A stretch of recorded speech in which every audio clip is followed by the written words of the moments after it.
Welcome to the Human Flourishing Project. I'm your host, Alex Epstein.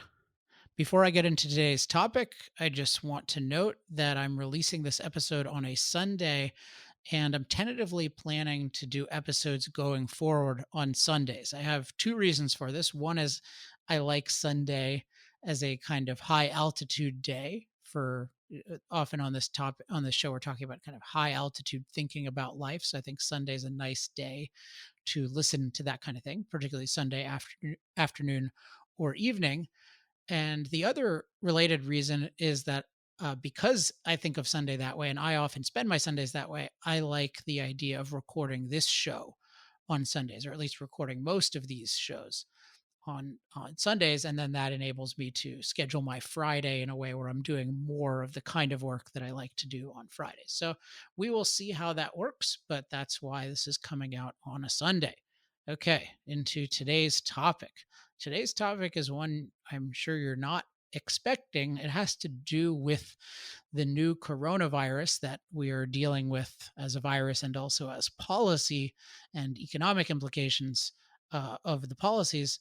But today I'm actually doing an episode on the science of it. And as you might expect, I have a guest since I'm not at all an expert on the science of it. And so today's topic is an organism based understanding of the new coronavirus. And I'm going to emphasize the idea of an organism based understanding, because this is a type of understanding that I think is very important to have about many kinds of biological phenomena, and certainly this coronavirus that's become such a big part of our lives. And it's a kind of understanding that I think is lacking in the popular media, but is valuable to have. So, to introduce you to what I mean by an organism based understanding and to introduce you to my guest, I want to tell you a story, or the story rather, of how I came to be interested in this idea of having an organism based understanding of things. So, a couple of years ago, my sister, Katherine Epstein, who is an MD with an extensive background in scientific research, approached me with a project. She was working on a book on sexually transmitted infections, STIs, which is often referred to as STDs, and it was specifically a guide for women to the science of STIs and also what kinds of actions they could take. So she asked, "Could I help her edit it?" And I thought, "All right, well, I'll see what I can do." And I ended up having two takeaways from getting to work with her on this project. Now, one that I may do a future episode on, and it'll almost certainly be with Catherine if I do it. I think this is a really crucial issue, not really for today, but still crucial, is that the issue of STIs is way more important than I thought, especially for women. So, one thing I've learned from Catherine is that because of women's biology, as well as certain cultural dynamics, women are at much higher risk of sexually transmitted infections, for sexually transmitted infections than men are. And that really makes me think, it's really important for women in particular to learn about how to protect themselves, to have a real understanding of them. And I think it's also important for the culture at large to make some changes based on the kind of asymmetry of risk to women. But that is a topic for another day. The second takeaway I've had from working with Catherine is that I noticed that she had a very good way of explaining STIs, and particularly she had what I would call an organism-based understanding of an explanation of STIs, including viruses. And what she would do, and you'll see this more in detail as we go through, or hear this more in detail, I should say, she would explain the goal of the virus and the strategies of the virus almost as if the virus was a person.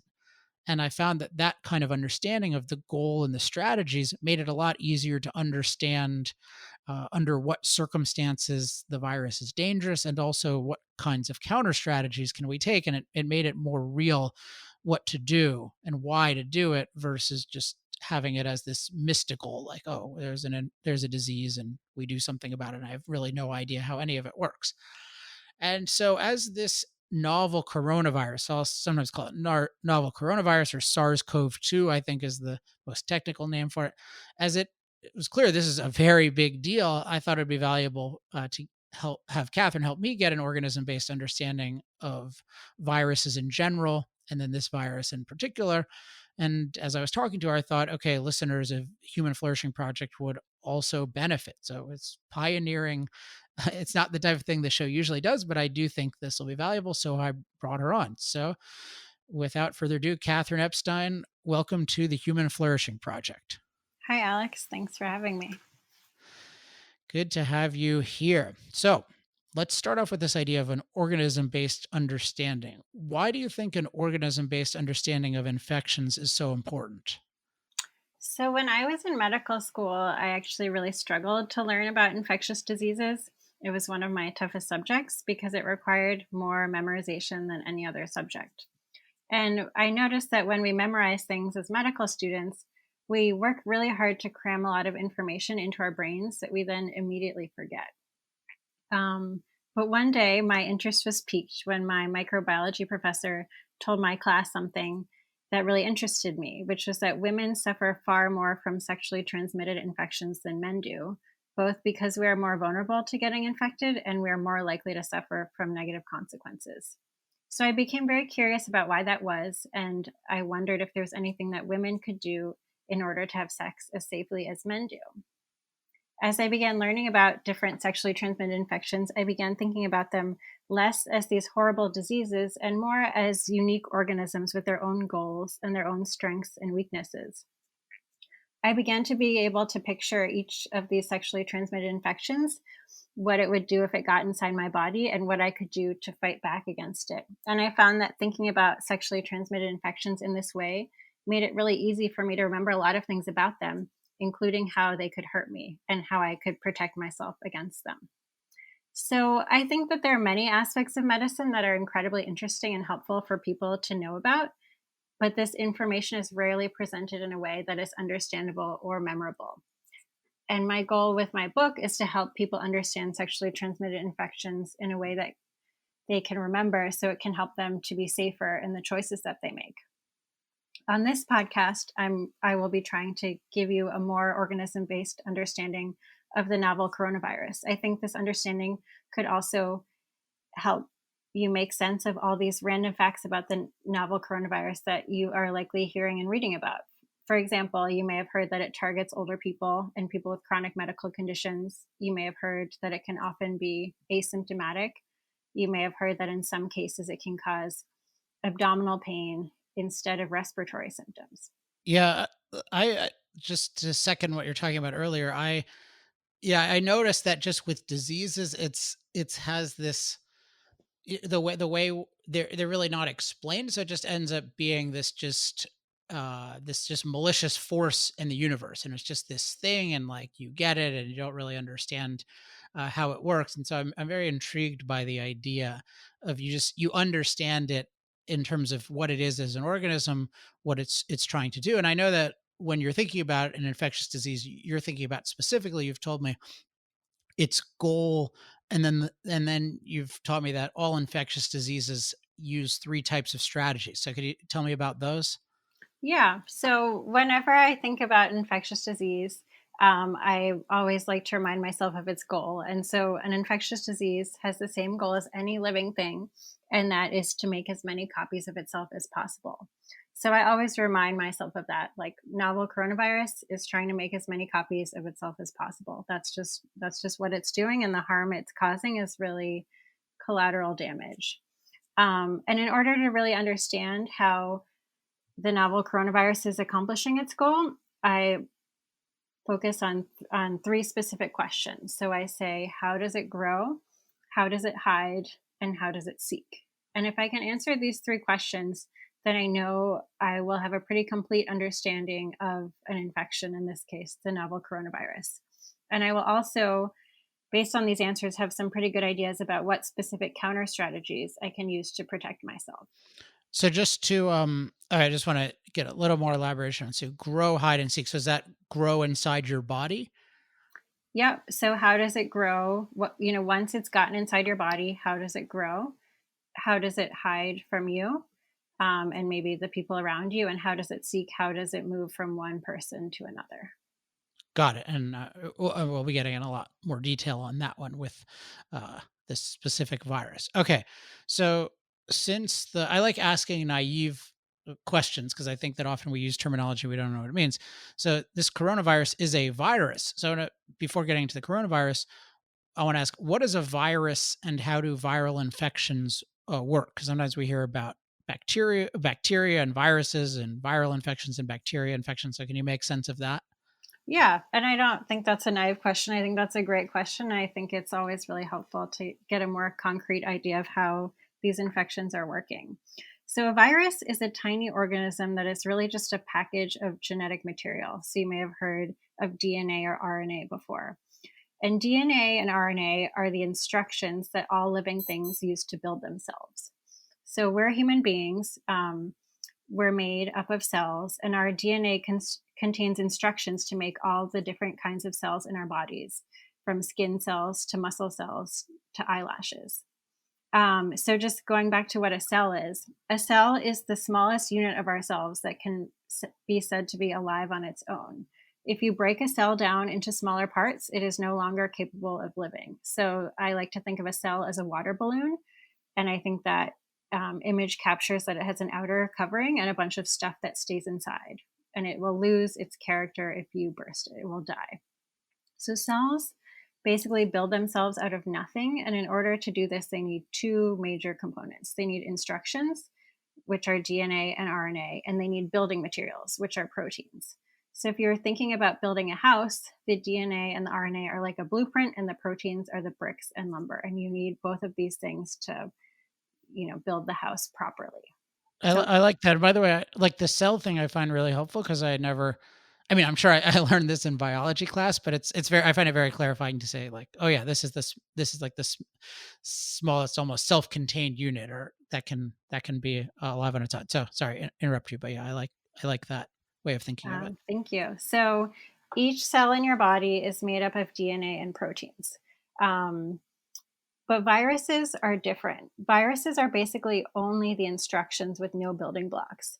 So I like to think of them as an envelope full of instructions, or an envelope full of DNA or RNA. They don't have any of their own building materials. So what they do is inject their instructions or their DNA or RNA into your cells and have your cells do their dirty work, which is to make more copies of themselves. So they can't survive on their own. Correct. Yeah. So they can sort of, exist out in the world, to some extent, but they are not considered to be actively living on their own. Got it. And I think what's important about understanding this is it makes viruses much harder for your body to get rid of than bacteria are. So viruses are harder for your immune system to fight, and they're harder for us to develop medications to beat them. And so let me explain a little bit why this is. In general, the major way that your immune system fights a virus or a bacterium is to differentiate your own cells from foreign cells and kill the cells that are foreign because they might kill us. So bacterial cells are they're completely different from human cells, so they're relatively easy to target. Bacterial cells, for example, have cell walls, so we can give medications like penicillin. And penicillin is an antibiotic that destroys cell walls and causes bacteria to explode. So, boom, if you take penicillin, you've easily cured an infection. And, So there's is that like a labeled water balloon in effect? Like it has a different label on the outside, so your immune system can see it. Yeah, I mean it's both I think both the label is important and then also like what the water balloon is made of. It's made out of something completely different that's not in our body. So you can basically, poison that material without causing damage to our body. Got it. So I think yeah, the label and then actually what it's made out of are both important. Viruses, unlike bacteria, are harder to kill because they're hiding inside of our cells, and they're using the building blocks of our own cells to do things. So with viruses, there's no cell wall. There's no other unique molecule to target, and it's much more difficult for our immune system to distinguish between our own cells and our own cells when they're infected with a virus. So that So sounds smart on the part of virus. I mean, not exactly designed. That sounds like a good strategy it's in itself to yeah, be a virus. it's brilliant. It's a really good strategy and it works really well. Our immune system has ways to fight back, but I think in general it's helpful to realize sort of what what a challenge it is for both our immune system and for our scientists who are developing drugs to fight viruses. It's much harder. So when a virus infects one of our cells, it basically takes over. That cell stops working for us and it starts working for the virus. So I like to think of this as a car being hijacked. Once a cell starts working for the virus, it starts making more copies of the virus. So going back to the water balloon analogy, I like to picture an infected cell as a water balloon that is gradually being filled up with copies of virus once it's infected.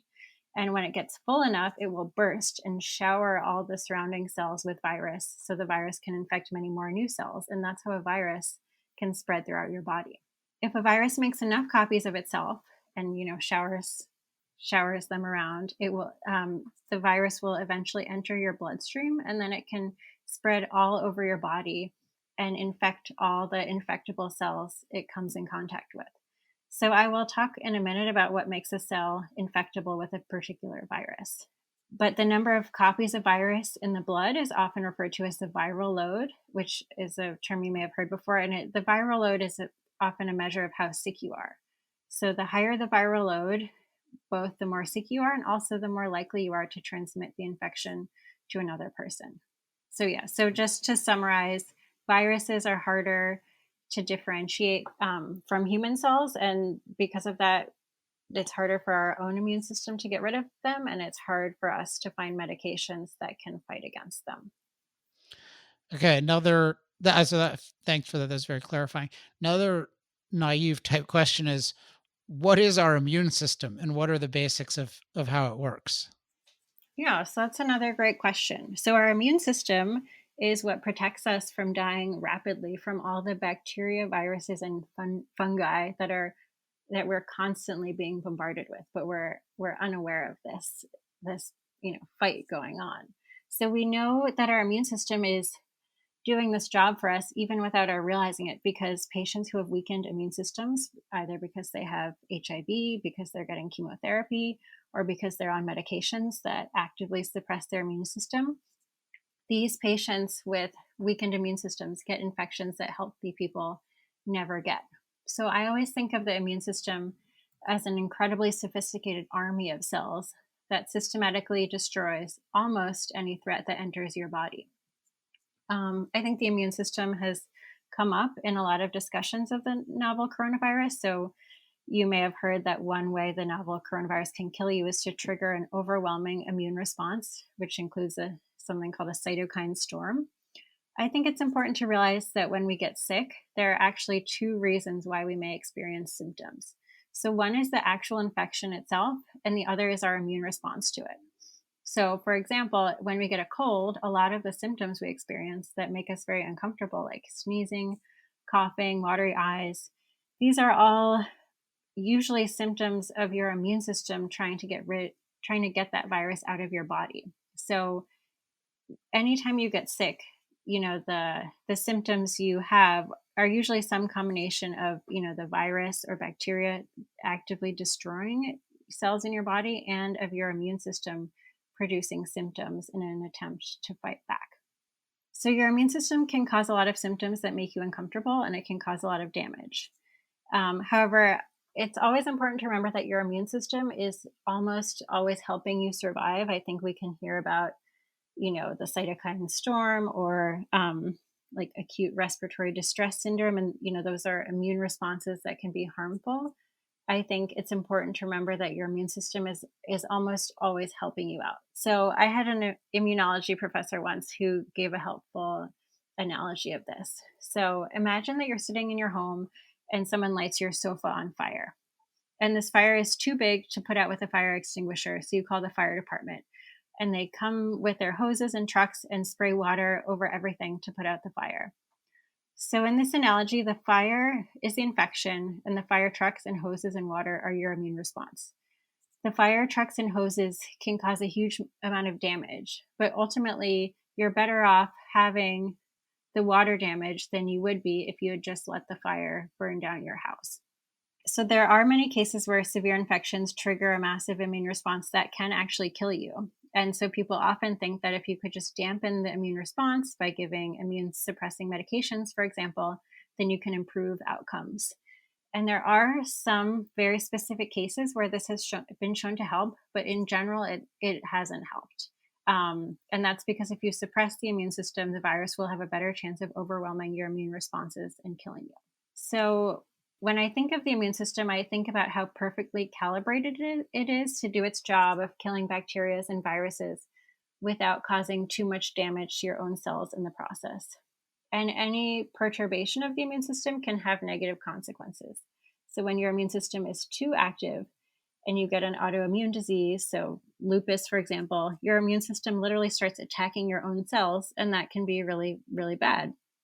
But if your immune system is too weak, for example, in people with HIV that leads to AIDS, or in people who take immune suppressing drugs, they can be very vulnerable to getting these sort of exotic infections that most of us never have to worry about. So, aside from preventing new infections from killing you, another really important function of our immune system is to give us immunity to infections that we've encountered before. So, as soon as a new virus, like the novel coronavirus, enters your body, it starts an arms race between the virus and your immune system. If the virus wins, you die. If your immune system wins, it will be able to produce a highly specific attack against the virus and clear it from your body. And your immune system does this by producing antibodies that are highly specific to a certain infection. And these antibodies will help your immune system clear the virus from your body, and then they will remain in your blood afterwards to prevent reinfection. So, in general, after an infection with a virus that your immune system is able to overcome, you should be immune from that virus. This is not always the case, but it's generally what we expect. So, That's just I don't know, just it's crazy to me that our bodies can actually do that because you just think about how much intelligence we try to spend, like, figuring out how to fight this stuff through some external intervention, and then it's just yeah, the body, it just can come up with its own successful war plan against kind of anything that enters it. yeah, I mean, our immune systems are doing a lot for us every single day without us realizing it. And I think it is really amazing to think about like what a good job our immune systems do overall. Certainly, we come up with vaccines and medications that really help. That certainly save tons of lives. But our immune system is really doing so much for us. I agree; it is amazing. So, just going back to this idea of immunity, I think because it's certainly a question that comes up. Like, if you've gotten the novel coronavirus, are you immune from reinfection? And if you are immune, how long will you be immune for? So, the amount of time that you will be immune from a reinfection in general may vary. So, over time, your body may stop producing these antibodies if you're not re exposed to the infection. So, for example, um, I mean, side note, this is actually how vaccines work. So when we are vaccinated, we're exposed to a virus, or we're exposed to something that our body can produce an immune response to. And, if that's successful, then we will be left with antibodies floating around in our blood that will prevent us from getting the infection. So if you get a vaccine for mumps, later on you can get antibody titers drawn, which show you like the number of antibodies per cubic milliliter of your blood. And if they're at a certain level, then you'll be protected, and if they're below that level, then you'll be vulnerable to getting the disease. What was the um, word? Antibodies, what is titers something? Titer, that just means like level, like the number of copies Got it. in your blood. So that's one reason why you might not have lasting immunity if the number of antibodies in your blood declines over time. Another factor that will determine whether you remain immune to something that you've been infected with is whether the virus or the bacterium has a high mutation rate. So, for example, both chlamydia and gonorrhea, which are sexually transmitted infections, they they have a high mutation rate. They can basically change what they look like very dramatically. Um, and what that means is that they can reinfect you almost immediately after you've been infected. And so viruses with high mutation rates may change enough over time that they can reinfect you. Those are sort of general things to keep in mind about reinfection. I don't think we really know how immunity to the novel coronavirus works at this point. Got it. All right. Well, let's talk about the novel coronavirus, aka SARS-CoV-2. So this is obviously a new virus that we've all been trying to understand very quickly. And just, I'm curious in terms of your process, how do you go about understanding a virus like this? Because like most of us just read accounts in the media, and I think that often doesn't work too well. So I'm curious on your process, and maybe there's something that we can learn from that. Yeah, so in general, if I want to learn about something related to biology or medicine, I try to read peer-reviewed journal articles. So peer review means that before these articles are published, other scientists, in the field who work on similar subjects will read these articles and critique them to make sure that everything that's written in them seems reasonable and true. So just a caveat, peer review is not a perfect process. Certainly, articles get published that have problems. They can have errors in their analysis, they can have fraudulent results, they can have misleading claims. And scientists, like journalists, have their own agendas that can bias their work. However, in general, because peer reviewed articles are based on scientific experiments, I consider them to be the closest thing to fact that, we as humans have access to. So I'm very lucky. I have the scientific training to read these articles. I did go to medical school. I did spend years working, doing research in labs. And this is important because these articles are not exactly light reading. I remember in college trying to read some of these journal articles and really feeling like I couldn't extract any information about them. So it was definitely a sort of a long learning process for me. It does take a lot of scientific and research knowledge to really make use of the information in these articles. But I definitely prefer reading journal articles to reading articles in the popular media. So when I began to research my book on sexually transmitted infections, I did spend time reading articles in the popular media, but ultimately I didn't find them helpful, and in fact, they made me feel much more anxious about the problem I was trying to solve. Which was to figure out a way to have safer sex. So first of all, these articles didn't tell me the information I really wanted to know. For example, what is the per sex act transmission rate of different sexually transmitted infections, and how much do different interventions like using condoms decrease this transmission rate? I really couldn't find that information anywhere in the popular media, and that was really the information I thought would be most helpful to me. The second reason the popular media can be unhelpful is that I think these articles that we read can be misleading. So often, when I read articles written by non scientists or non doctors, they can present information in a way that is very distorted, either because the writer doesn't understand the topic or because they want to tell a better story. So a recent example of this was a New Yorker article about how difficult it was to get off psychiatric medications. And if you read this article, you would probably conclude that psychiatric medications are not effective and psychiatrists have no idea what they're doing and just randomly prescribe medications with no consideration of whether they're effective or have side effects. And I believe in general that this is untrue. And if you think about the goal of the person writing the article, this person wasn't writing this article thinking, I want to help people have better mental health. This person was probably writing this article thinking, I I want to tell a good story. I want to shock people. I want to provoke people. And reading this article actually really scared me when I read it. And I'm in the field. I'm a psychiatry resident. So I think this article did a great job of being shocking and horrifying, but I think it also scared a lot of people from ever seeing a psychiatrist. So I think there is some analogy with reporting on the novel coronavirus. Um, I actually I stay away from reading popular reporting of the novel coronavirus because I do think it's explicitly designed to be provocative and to be anxiety provoking. And obviously, this is a very anxious time.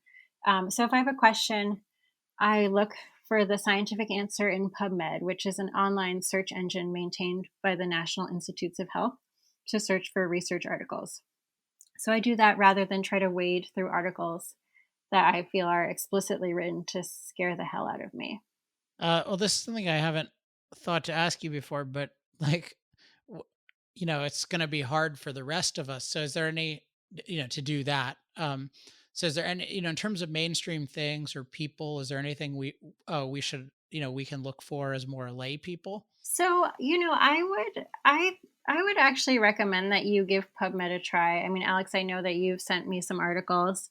They have, they have links that are specifically dedicated to, the novel coronavirus, and I think they're trying to make these articles, accessible and, among other things, free. So I think it might be worth a try. Just going online to the search engine, and if you have a question, um, type it in there, type in some keywords, and see what you find. I guess I'm not exactly sure if you, Alex, find them readable, but I think it's a decent place to start. Yeah, I mean, one of my own strategies is I like reading or listening to interviews of different people who claim to be experts. And then I feel like I have a pretty good intuitive sense of how objective they are. And then I like listening to people coming from different kinds of perspectives. And one thing that I note that I like a lot, I've talked about this in a previous episode of the show, is just when people are good at expressing degrees of certainty and uncertainty. They get very suspicious when somebody just acts like they're certain about everything. And in particular, and also, do they explain their differences with other people? Because I just find that, yeah, I find it to be a giveaway when they don't do that. So, but we have you here, so Hmm. let's talk a little bit about what's known about this in terms of the and then but I want to specifically focus not on like we're going to reveal some revolutionary new truth about this, but really like understanding what is pretty well known, but in terms of the strategy. So we've talked about, okay, its goal is to survive and make as many copies of itself as possible. So if we're thinking of that goal and then the strategies, where should we start with SARS-CoV-2? Okay.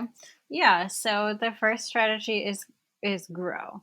Um, so, and when So I like say grow inside your bodies. yes, the first strategy is to grow inside our bodies. So, what I mean by this is that the novel coronavirus, as soon as it enters our bodies, it tries to infect as many cells as possible. So, when I am thinking about the novel coronavirus inside our body, the first question I ask, well, what kind of cells does it infect? So, as I mentioned before, viruses live inside our own cells. So, these cells give viruses a nice warm home with everything they need to stay safe and to make more copies of themselves. So, without a home or without one of your cells, a virus can't make more copies of itself and it can't be successful. But it needs a way to get inside this home. So, I like to think of each cell as a home with a locked front door. And to get inside, a virus needs the correct key. The novel coronavirus has a key that fits inside a very specific lock, and that lock is a protein on the surface of cells, which is called the ACE2 receptor. So, any cell with the ACE2 receptor is unlockable or infectable by the novel coronavirus. Any cell without ACE2 on the outside of it is not infectable by the Where novel do these coronavirus. names come from? Like ACE2, Yeah, so ACE stands for angiotensin converting enzyme. So that it's just an acronym. It has to do, as I'll mention in a minute, it has to do with blood pressure regulation, among other things. But yeah, that's where it comes got it. from. So ACE2 is found in a lot of places inside our bodies, which can explain some of the symptoms that the virus causes. So it's found in the cells that line your nose and mouth, which can explain why the novel coronavirus causes cold symptoms like runny nose, coughing, sneezing, and one reason why we're so easily transmitting it to each other, just because these cells are, pretty close to the environment and can easily come in contact with the virus if we, have it on our hands, for example. ACE2 is found in large concentrations in the lungs and in the small intestine, and that can explain why it causes pneumonia and gastrointestinal symptoms. I just want to pause on that because Yeah. I find that very interesting. Just that Hmm. it's more clear. It's like the organism base. It's much more clarifying for me to think of this as, okay, this is this little guy, and he can only get inside these types of doors, and then these types of doors exist in these specific parts of the body, although unfortunately in this case in many parts of the body. I like having that more uh, causal understanding of how it works than just like, oh, because I even heard before, oh, it hits the ace 2, but I didn't know what that is. And it just seems arbitrary. It just seems like, oh, well, this is a thing, and then it happens to get involved with the lungs and other parts of our body. So I just want to highlight for me how I find that clarifying. Yeah, I like having that mental image too. And I remember very early on, one of my co-residents was saying like, "Oh, sometimes the novel coronavirus like it only causes abdominal pain. It doesn't cause pneumonia." And that sounds terrifying. Like, why would it cause this completely different It just sounds like set it's of symptoms? it just sounds like it's extra mean. Yeah.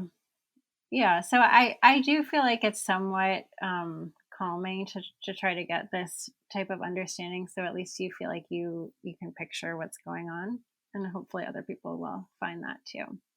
So, in addition to helping you understand the symptoms and the potential negative consequences of a novel coronavirus infection, knowing what types of cells the novel coronavirus infects can also help you understand who is most likely to get infected. So, from the beginning of the pandemic, it's been clear that certain health conditions like high blood pressure, diabetes, heart disease, and older age seem to make it much more likely that people will get sick and die from the novel coronavirus. And this is actually pretty interesting. So, the novel coronavirus infects you through the ACE2 receptor. And as I said before, ACE2 stands for angiotensin converting enzyme 2, and it has a very important role in maintaining blood pressure in your body. It's also a major drug target. So many people take ACE inhibitors for high blood pressure, but ACE inhibitors also have been shown to improve outcomes in people with heart failure. Heart failure means like your heart doesn't pump as well as it should, and diabetes.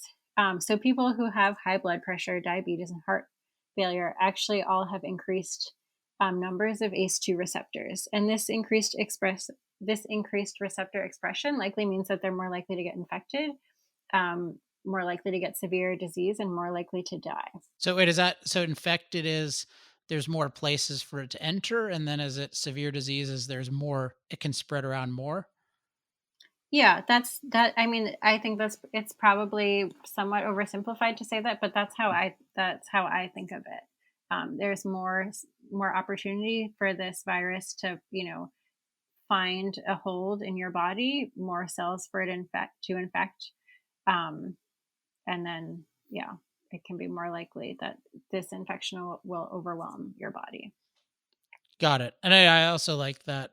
I find it helpful in explaining that point about why certain groups are more at risk because it's again portrayed as just almost mystical or mysterious or arbitrary. And so it makes sense. Okay, well, if it goes through this receptor and then some people have more of these, then that's going to be a factor why they're more at risk. Okay, so that's useful how it grows. Are there any implications in terms of that's a strategy of how it grows inside our body? Are there any implications for counter strategies that we can employ? Yeah, so the general counter strategy to the virus, the strategy of grow, is to disarm it. Somehow stop the virus from growing so much that it kills you. Unfortunately, I don't have any magic answer, but I can talk a little bit about your how your immune system, fights back against the virus growing inside your body. So your immune system, for now, and until we have a treatment, is really what's going to stop the virus. So there are things that might be able to help give your immune system an edge. So it's plausible that being exposed to a smaller amount of the virus initially will give it less time to grow and kill you before your immune system really kicks into gear. So this is one reason that healthcare workers are particularly at risk. Since healthcare workers are taking care of very sick patients, they're exposed to much greater quantities of the virus, and it puts their immune system at a disadvantage in trying to fight back. There's a question which I know you're interested in, Alex, of whether you can make your immune system any stronger. And I think in general, getting more sleep and avoiding stress is probably helpful. I think this is it's helpful for me to remember. I think not everyone knows this, but stress hormones like the hormones that we secrete when we're stressed, like cortisol, one of their main jobs is to actively suppress our immune system, because that's one way that we sort of um, conserve energy in a really stressful time. So if you think of yourself like being chased by a bear, you'll secrete stress hormones that will shut down your immune system, so all your energy can go to running away from that bear. There have been some observational studies showing that people with very low vitamin D levels have worse outcomes from the novel coronavirus. And so that's, an area that's actively being researched. I do think it makes sense to be cautious about these correlations that we observe. So I'm sure you've heard the expression before, correlation is not causation. So what this means is that even if we observe a correlation, we might not be seeing the whole story, either because some other unmeasured variables are causing the change in outcome, or because doing an intervention can have unanticipated negative consequences. So I think a good example of this comes from the stroke research literature. So, in the past, stroke researchers have observed that people who had higher levels of a molecule called homocysteine in their blood were more likely to have a stroke. And this observation appeared to be quite robust. It was observed multiple times in different populations. So, they did an interventional study where they gave subjects vitamins to lower their homocysteine levels.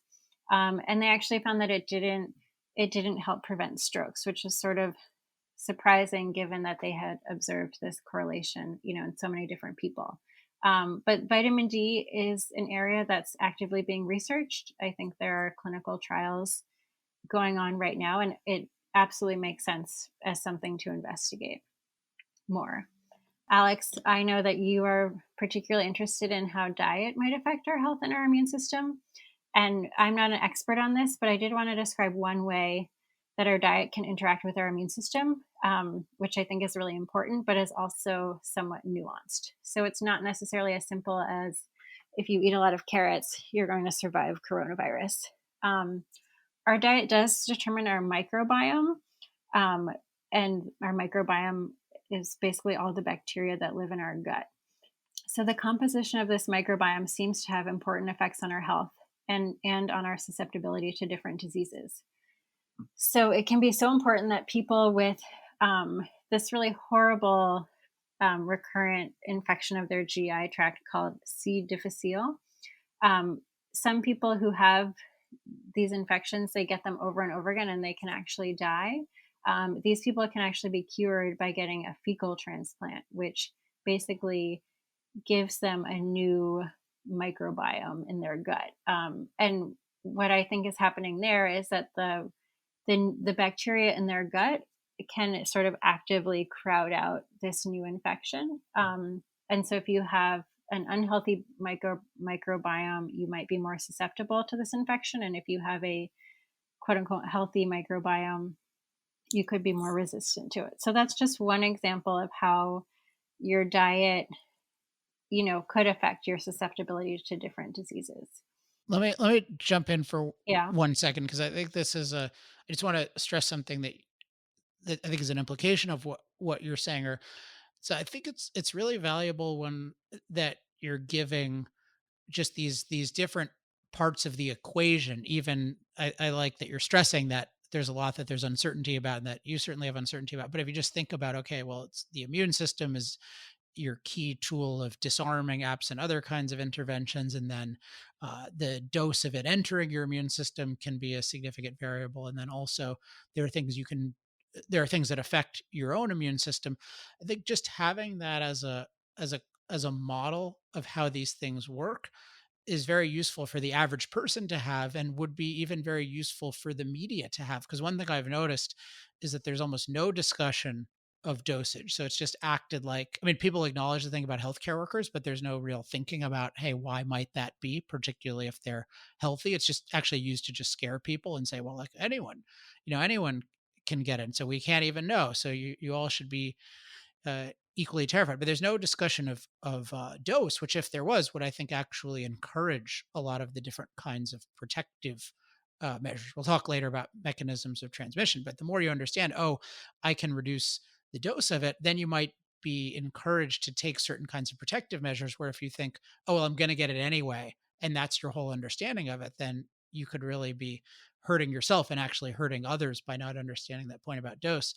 And then about immunity, neither of us is an expert on all the elements of immunity, but you just think about there's a little bit more now, but there's almost no discussion of things like why it's important to reduce stress, why it's important not to be panicked, why it's valuable to be outside, why it's probably valuable to get sunlight, why you should watch what you eat. I think there's a very strong default response of just hunker in my home, watch Netflix all the time, watch the news about this, order unhealthy takeout, and wait for things to pass. And I think that that wouldn't be possible if people had this organism based understanding that something about that would seem off to them. Yeah, so just two quick points in response to what you said. I mean, one, your point about dose. So, I'm not certainly, Alex. You're my brother, and I don't want you to get sick. So I'm not encouraging you to go, expose yourself to any dose of coronavirus. But I do want to say, in general, like, I work in a hospital, and one of the main infection control strategies we have is to wash our hands, and I think that's been proven over time to be very effective in helping prevent spread of infections. But we don't say like, oh, I'm washing my hands and I'm making them sterile. We say when we wash our hands, we're just decreasing the amount of bacteria on them. So That's I think interesting. I think the idea of dose is important because, yeah, really, like, there's bacteria everywhere. So I mean, I think that for me really changed the way that I think about germs, because I think if you realize that there's germs everywhere, like, that's pretty terrifying. But now the way I think about it is, well, I want to, wash my hands and decrease the amount of bacteria or viruses on them, and my immune system is basically going to do the rest. The other point about the news, yeah, I think we both agree that news, especially right now, can be very, very stressful. And yeah, I really would caution people against sort of, I don't know, like, just sort of fueling their anxiety if they don't have to. And I've personally found it helpful during this time to really minimize my exposure to the news because it is such a scary time. And I think exposing myself to news, really did make me feel very stressed out. Okay. So, just getting back to, what the immune system is doing for us in terms of helping stop the virus from growing. So, in addition to the work that our immune system does, which, I would say is generally out of our control, there are antiviral medications being tested for their efficacy against the novel coronavirus. And scientists are also working to develop a vaccine. And as I mentioned before, that would leave us with antibodies that would be capable of destroying the virus as soon as it entered our body, and that would prevent us from getting infected or getting sick.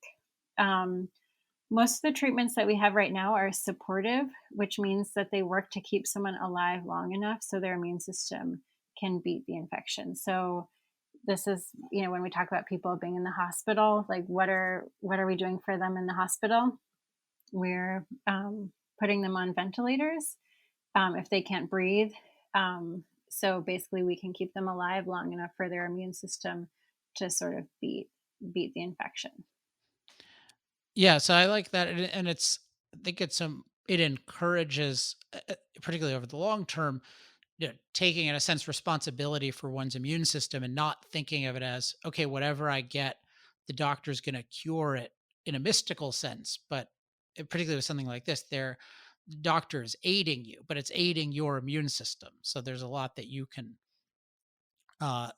do, and so we should be very aware of anything we're doing that undercuts our immune system, including the, I believe, uh, unhealthy encouraged behaviors that I mentioned before. Okay, so let's talk about the next. How about we do hide next in terms of Yeah. the next strategy? So hide is the next strategy that the novel coronavirus uses. Um, I already talked about, the first strategy is grow. And the second strategy that any infection uses to be successful is hide. So this can mean hiding from your immune system. It can also mean hiding from you and from the people around you, namely by not causing any symptoms. So this is an important strategy to think about because hiding is one thing that the novel coronavirus is doing extremely well. So in one study released by the CDC in China, 80% of confirmed cases had mild symptoms, and an unknown percentage of cases caused no symptoms at all. So, by causing asymptomatic infections, the novel coronavirus hides both from people who are already infected and from people who are not yet infected. So, if you are infected with the novel coronavirus and have absolutely no symptoms, then you can infect other people and have no idea that you're doing so. And because you don't know that you have it, and other people won't know either, they will continue to interact with you instead of avoiding you. So, I want to highlight how important the novel coronavirus's ability to hide is in determining how many people it is able to infect and ultimately kill. And to do this, I want to compare the virus that causes COVID-19 with the two other coronaviruses known to cause severe illness in humans. So these two viruses are called SARS, which is the severe acute respiratory syndrome virus, and MERS, which is the Middle Eastern respiratory syndrome virus. So SARS was the original SARS coronavirus, and there was an outbreak in the early 2000s. So the original SARS coronavirus was thought to have a 10% death rate, and it infected 8,000 people worldwide. And there was a MERS outbreak in 2012 to 2013, and it infected 2,500 people and had a 35% mortality rate.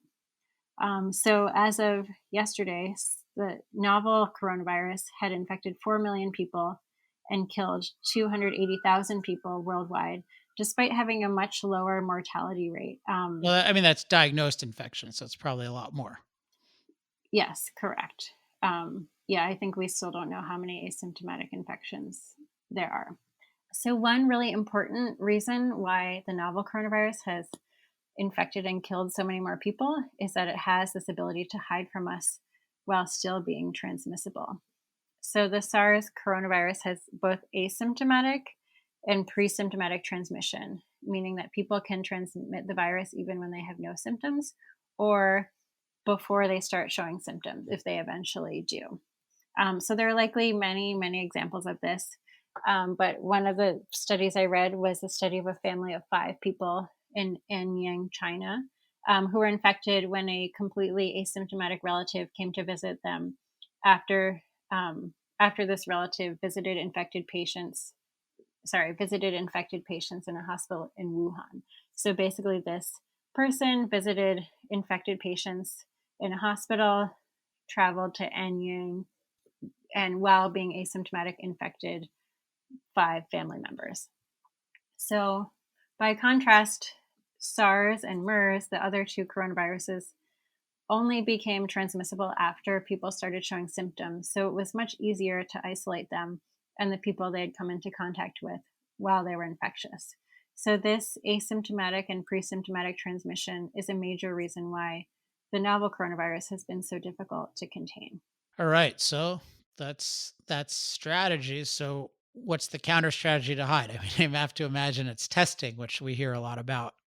Yeah, exactly right. So the counter strategy is I call it detect, but that means testing. So because the novel coronavirus is so good at hiding, the only way to really know if people have it is to test them. So there are two important kinds of tests to know about. So if you test people for the virus, you may be able to isolate them and prevent them from infecting others. I think there are reasons why this may not have been totally successful, but in general, that's the idea. So, tests for infectious diseases can use either direct or indirect methods. So, the main tests we've been hearing about so far are direct tests, which means that they look for actual pieces of the virus in your body. So, the test looks for pieces of viral DNA in your nose, and it is only likely to detect active infection, which means that if you have the disease and then recover, you will likely test negative.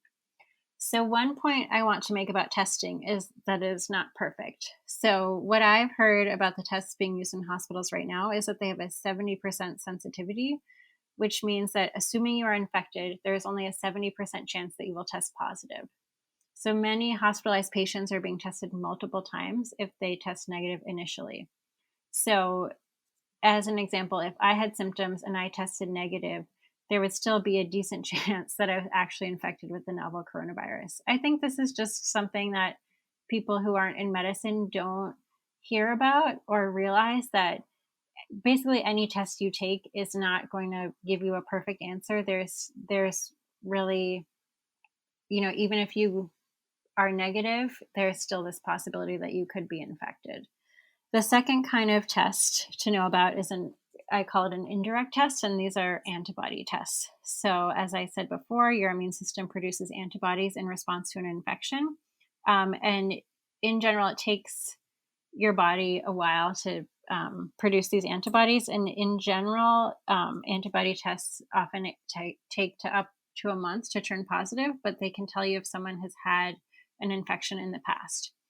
Now that antibody tests are coming on the market, it should be possible to identify people who've previously been infected. And that I think could also be helpful in controlling the virus. Yeah, I think it's important that all these different kinds of tests, they have processes, and those processes have limitations. And you definitely don't hear, particularly with the antibody tests, you've heard more about the uncertainties of them, particularly the earlier ones. But yeah, with the direct tests, it's just I think people think of it like I don't know, just there's a you like Google a question to your body and the body just says yes versus you need some specific mechanism, and that mechanism might not be the same.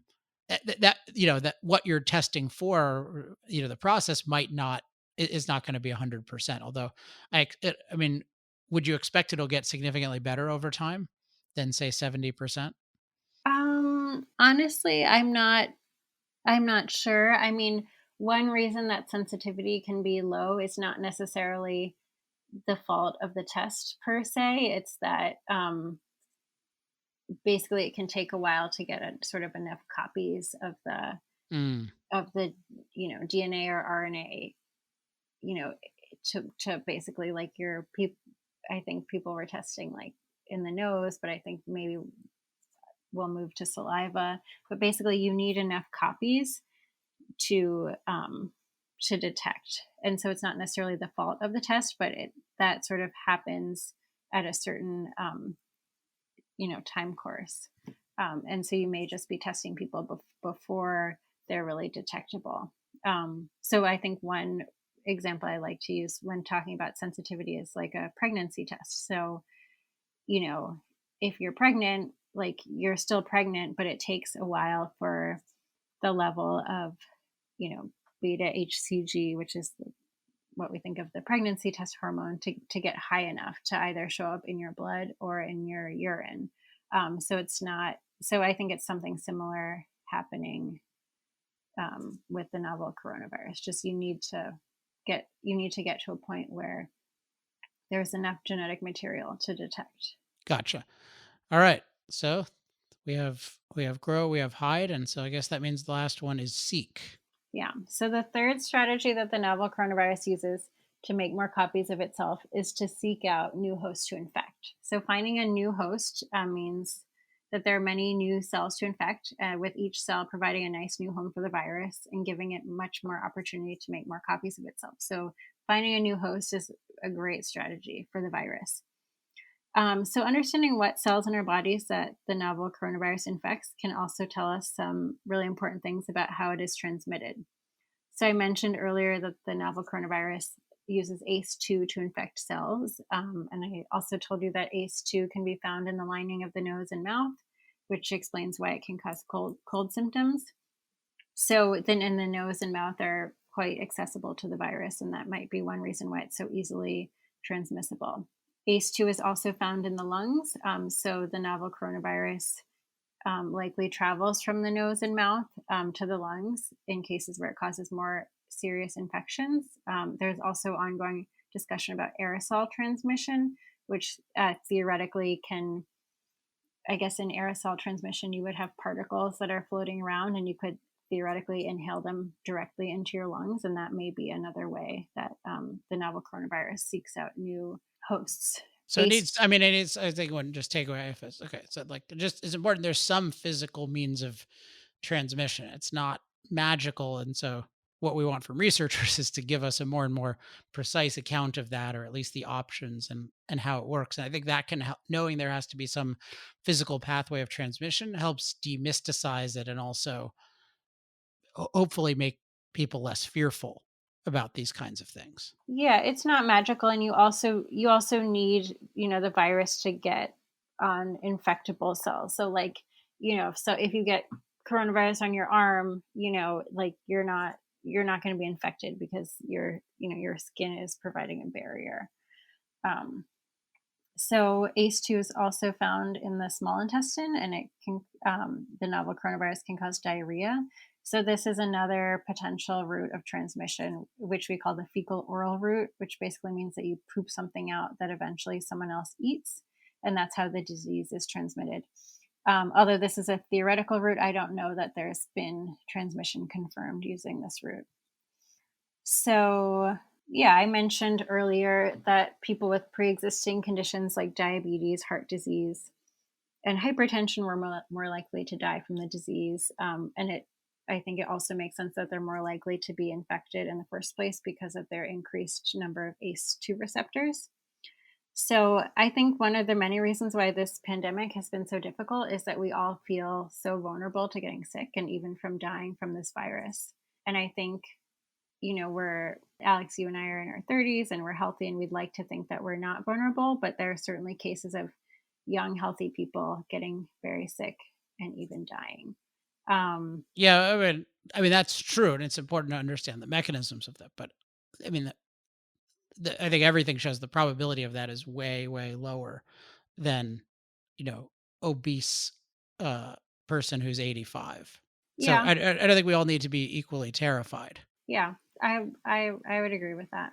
Okay, so and now that we've talked about seek, I think we'll talk about the final counter strategy, which is prevention, which is trying to prevent the virus from entering your body in the first place.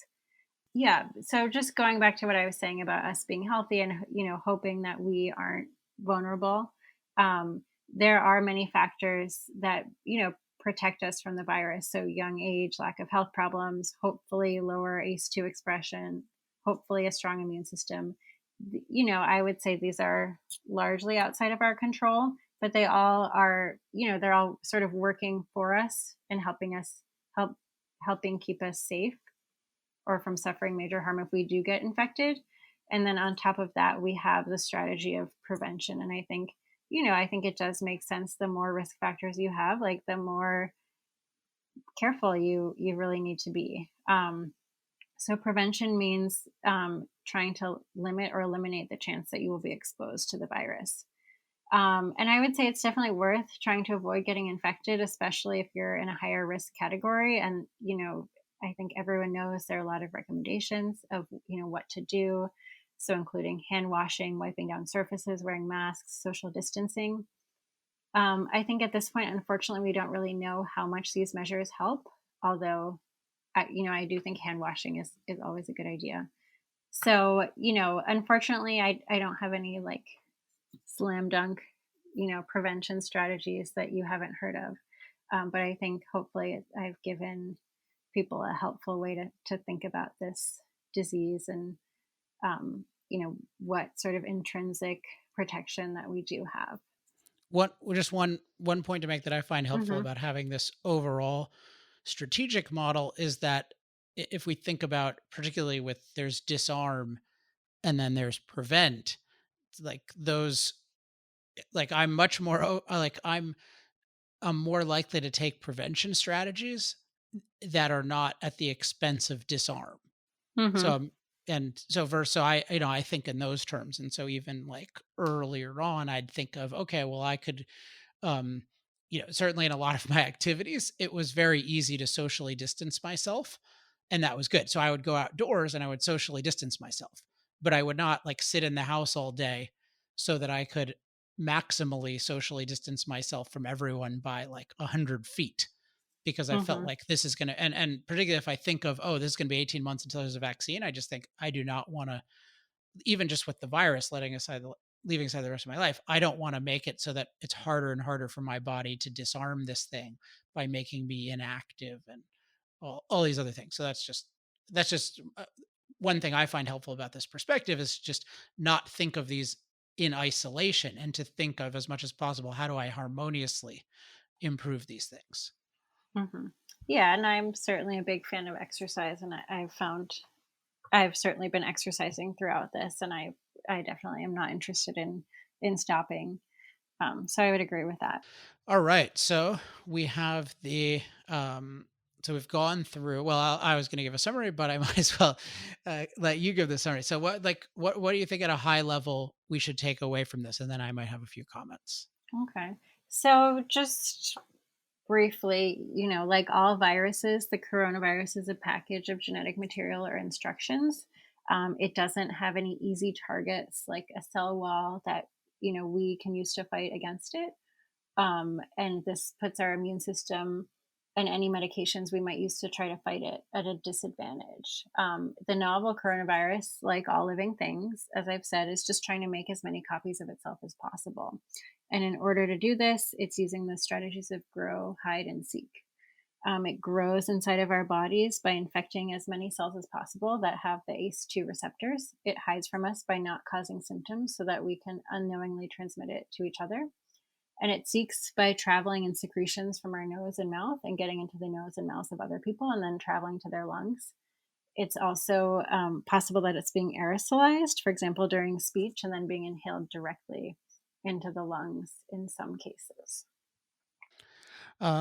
Awesome. Well, I just want to stress again why I'm really glad I got you on today, and why I brought you in particular on this. And it's I've stressed this a couple times, but I think the most important takeaway is that we want an organism based understanding of this and other things that can help us think a lot more clearly about it, make sense of a lot of different kinds of claims. And I really like the idea of it has this goal of surviving and making copies of itself. And then it has these specific mechanisms of growing that we can try to counter through disarming, and that it has mechanisms of hiding that we can counter through seeking.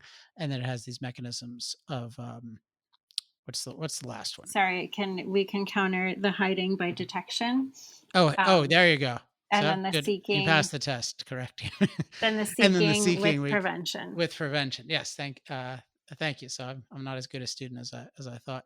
But yeah, and I just think that that's a helpful thing, and I've tried to stress at different points how this kind of mental model of how infections and viruses work is useful for thinking about this and useful for other things. And I think it's useful for us as consumers, and I think in particular the people who are explaining this to others would benefit from something like this. And I think it'll be really interesting. I'm going to use this as a framework for just continuing to study where the research goes. I mean, people who know me talking about, like, I am very, like, I tend to be have strong and like my feel of it, which is just my feel, but like I tend to feel like dose is a big issue that's being understated.